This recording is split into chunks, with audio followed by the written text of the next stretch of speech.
Hello दोस्तों, कैसे हैं आप सभी लोग। उम्मीद करते हैं आप सभी अच्छे होंगे और शायद अच्छे ना हो, क्योंकि यहाँ पर एक बहुत ही अनफॉर्चुनेट इवेंट हुआ है। यहाँ पर देश के सबसे पहले सीडीएस यानी chief of defence staff general Bipin Rawat को लेकर जा रहे हेलीकॉप्टर का एक्सीडेंट हो गया है। ये हेलीकॉप्टर क्रैश तमिलनाडु के नीलगिरी ज़िले में कुन्नूर के पास हुआ है। ये एक बहुत ही टेरिबल न्यूज़ है, क्योंकि जनरल बिपिन रावत तीनों सेनाओं के प्रमुख और देश के पहले सीडीएस थे। और इस हादसे में बहुत दुख के साथ मुझे कहना पड़ रहा है कि जनरल बिपिन रावत और उनकी पत्नी मधुलिता रावत अब इस दुनिया में नहीं रहे। इसके अलावा 11 और लोगों की मौत हुई है जो सेना से संबंधित है सभी। इस हेलीकॉप्टर में 14 लोग सवार थे और उनमें से 13 लोगों को कंफर्म्ड डेड घोषित कर दिया गया है।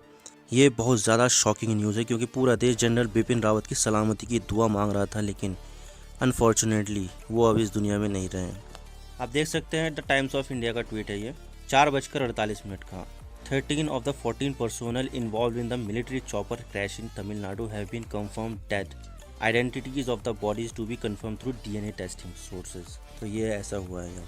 तो मैं अब आपको लोकेशन पर लेके चलता हूँ जहाँ पर ये सब कुछ ऐसा हुआ है। तो दोस्तों, मैं आपको उस जगह पर लेके चलता हूँ जहाँ पर ये अनफॉर्चुनेट इवेंट हुआ है। तो देख सकते हैं ये है हमारा प्यारा भारत।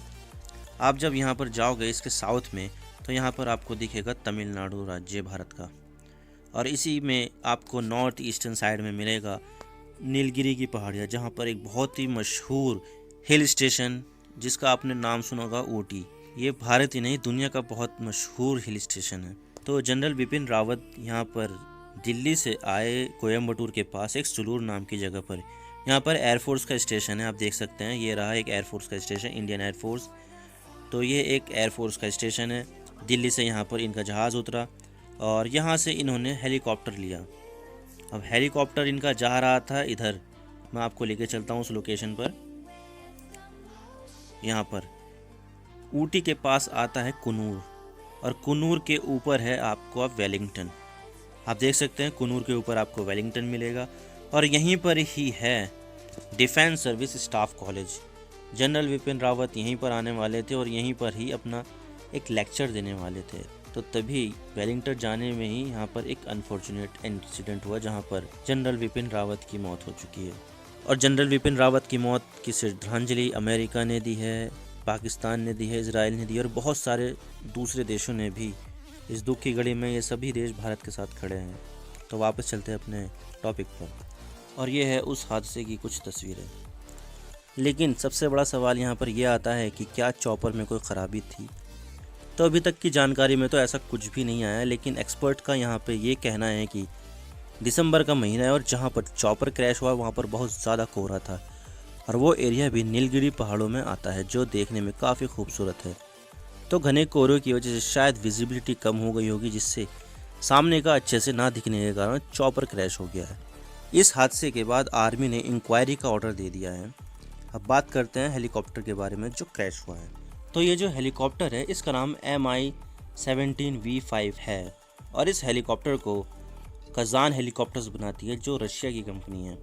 इसको सबसे पहले 17 फरवरी 2012 को इंडियन एयरफोर्स में कंडक्ट किया गया था। यह एक MI फैमिली का एक ट्रांसपोर्ट मिलिट्री हेलीकॉप्टर है। कंपनी के अनुसार इसकी जो मैक्सिमम स्पीड है वो 250 किलोमीटर पर आवर है, और ये अब तक का सबसे एडवांस, टेक्निकली सबसे एडवांस हेलीकॉप्टर है MI फैमिली का। और ये 13,000 किलो का वजन साथ में लेके जा सकता है, 36 सोल्जर को एक साथ कैरी कर सकता है, 4,500 किलो का लोड इन स्लिंग, यानी कि जो हम हेलीकॉप्टर में सामान भरते हैं उसका वेट कितना खींच सकता है ये। और ये कई सारे मिशन में काम आ सकता है, जैसे कि ट्रांसपोर्ट में, फायर सपोर्ट में, या कहीं पर आग लग जाती है तो वहाँ पर सपोर्ट करना, कॉन्वॉय स्क्वाड यानी कि कोई सी चीज़ जा रही हो तो उसको एक सिक्योरिटी प्रोवाइड करना, पेट्रोलिंग के लिए इसका काम में लिया जा सकता है, बॉर्डर के आसपास क्या हो रहा है क्या नहीं उसको भी पेट्रोल कर सकता है, सर्च एंड रेस्क्यू यानी कि कुछ तो जंगल में कुछ सर्च करना हो या किसी टेररिस्ट एक्टिविटी को डिबंक करना हो तो उसके काम में लिया जा सकता है इस हेलीकॉप्टर को। लेकिन इस हेलीकॉप्टर के साथ बहुत सारे एक्सीडेंट जुड़े हुए हैं, क्योंकि अगर देखा जाए तो इसके साथ कई एक्सीडेंट हो चुके हैं, क्रैश। ऐसा नहीं है कि हेलीकॉप्टर भारत के पास, ये कई सारे देश इसको यूज़ करते हैं।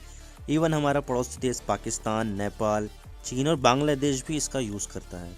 अभी 30 नवंबर 2021 को ही अजरबैजान में इसका एक्सीडेंट हुआ था, जिसमें हाई रैंकिंग मिलिट्री ऑफिसर थे वो सब मारे गए। और उसमें से सिर्फ 2 बचे थे, वो भी घायल हुए थे।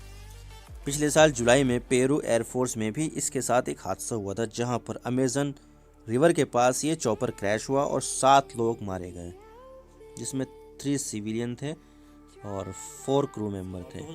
27 फरवरी 2019 को इंडिया में भी एक हादसा हुआ था इसके साथ, और जम्मू कश्मीर के बडगाम में 6 लोग इसमें मारे गए थे जो हेलीकॉप्टर में थे, और जब ये गिरा तो एक सिविलियन के ऊपर गिर गया था, तो वो सिविलियन जो था वो भी मारा गया था। और नीचे से जो लोग देख रहे थे उसको, उन्होंने ये बताया है कि इन्होंने एक बहुत बड़ा एक्सप्लोजन देखा और हेलीकॉप्टर के 2 टुकड़े होते हुए देखे। लेकिन जब ये बात सामने निकल कर आई हमारे, इसकी जब जांच हुई तो पता चला कि ये फ्रेंडली फायर लगा था। यानी कि जो हमारा इंडियन का एयर डिफेंस सिस्टम स्पाइडर है, जो इंडिया ने खुद को बनाया है, उसमें वहाँ से एक फ्रेंडली फायर छोड़ दिया था, जिससे मिसाइल सीधा हेलीकॉप्टर को हिट कर गई और सारे जो हेलीकॉप्टर में सवार थे वो सब मारे गए। लेकिन यहाँ पे हेलीकॉप्टर का कुछ भी दोष नहीं है, ये सिर्फ एक ह्यूमन एरर था। तो यहाँ पर इस हेलीकॉप्टर के साथ जुड़े हुए क्रैश की लिस्ट बहुत लंबी है और इस हेलीकॉप्टर को बदलने की मांग भी उठ रही है। जब इसके साथ इतने सारे हादसे होंगे तो लोग जाहिर सी बात है कि इसको बदलने की डिमांड भी करेंगे, और इन्हीं सब हादसों को देखते हुए इसको बदलने की डिमांड की जा रही है। ये एयरफोर्स ने ट्वीट किया था, with deep regret it has now been ascertained that general Bipin Rawat, Mrs Madhulika Rawat and 11 other person on board have died in the unfortunate accident. तो यहाँ पर एयरफोर्स ने ट्वीट करके ये सब जानकारी दी है। अब बात करते हैं इनके करियर के बारे में, इनकी पृष्ठभूमि के बारे में, इनके बैकग्राउंड के बारे में। इनका जन्म उत्तराखंड के पौड़ी ज़िले में एक सैनिक परिवार में हुआ था। पौड़ी गढ़वाल ज़िला मेरे बिजनौर ज़िले से बिल्कुल लगा हुआ है, और ये 1978 में सेना में शामिल हो गए थे। इससे पहले जो इनकी 2 जनरेशन थी वो भी सेना में ही काम करती थी। इनके काफ़ी सारे अचीवमेंट हैं। ये 2016 में 37वें vice chief of army staff बने, और उसी साल 3 महीने के बाद ही चीफ ऑफ आर्मी स्टाफ बन गए 27वें।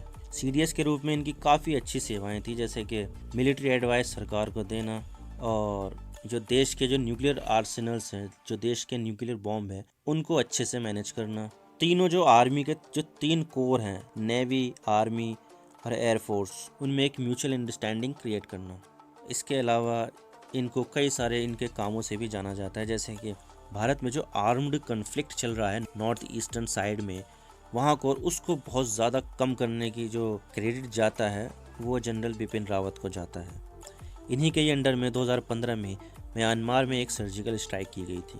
इसके अलावा जम्मू एंड कश्मीर और लाइन ऑफ एक्चुअल कंट्रोल, जो चाइना से बॉर्डर लगता है भारत का, 40 साल से भी ज़्यादा की सर्विस वहाँ पर अपनी दे चुके हैं कश्मीर में और लाइन ऑफ एक्चुअल कंट्रोल के पास। ये काफ़ी ज़्यादा अनुभवी आदमी थे, लेकिन अफसोस अब वो इस दुनिया में नहीं है। ऊपर वाला इनकी आत्मा को शांति दे और इनके रिश्तेदारों, इनके परिवार वालों को इतनी हिम्मत दे। तो चलिए आज की वीडियो यहीं पर ख़त्म करते हैं। वीडियो आपको पसंद आई हो तो लाइक कीजिए, शेयर कीजिए। चैनल पर अगर नए हो तो चैनल को ज़रूर सब्सक्राइब कीजिए और बेल आइकन को दबा दीजिए। मैं आपसे मिलता हूँ नेक्स्ट वीडियो में। Thank you for watching. I really appreciate your prestigious time. God bless you. Now signing off.